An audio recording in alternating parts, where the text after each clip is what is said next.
So, what if God's faithfulness to you isn't seen by what he saves you from, but is most clearly seen by what he saves you in? And here I've got my cup of coffee in the Word of God, and today we're going to talk about it from Deuteronomy chapter 31. In Deuteronomy 31, we are continuing in the story of the Exodus, where the nation of Israel was taken out of Egypt and they were moving for years and years with Moses to God's promised land for them. And here in Deuteronomy 31, we are about to see that they're going to cross over into the promised land. Moses is telling them goodbye because he knows that he is not going to be there, but he is sending Joshua, his man in charge, ahead of them with the presence of God to take this land.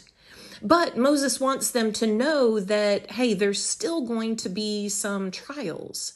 It's not going to be that we walk in and we're just victorious and everybody welcomes us as we're walking into this land. There's going to be some battle. There's going to be some trouble. Friends, God had been faithful to them all through their wanderings on their way to the promised land.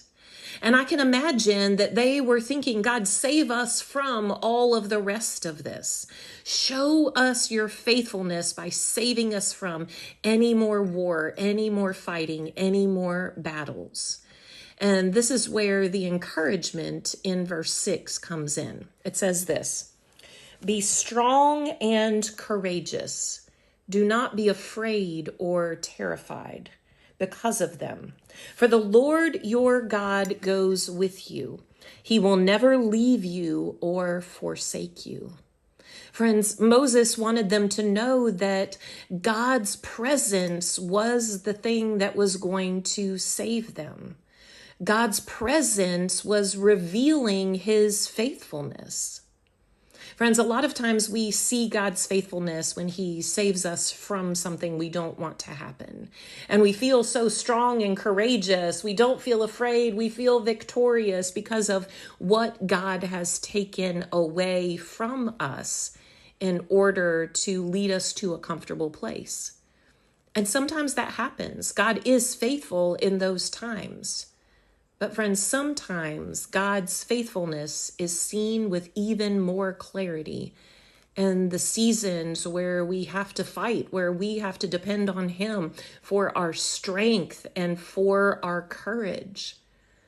Here, Moses wasn't telling them to be strong in their own strength and courageous in their own strength. He wasn't telling them, hey, don't be afraid, don't be terrified because you've got this.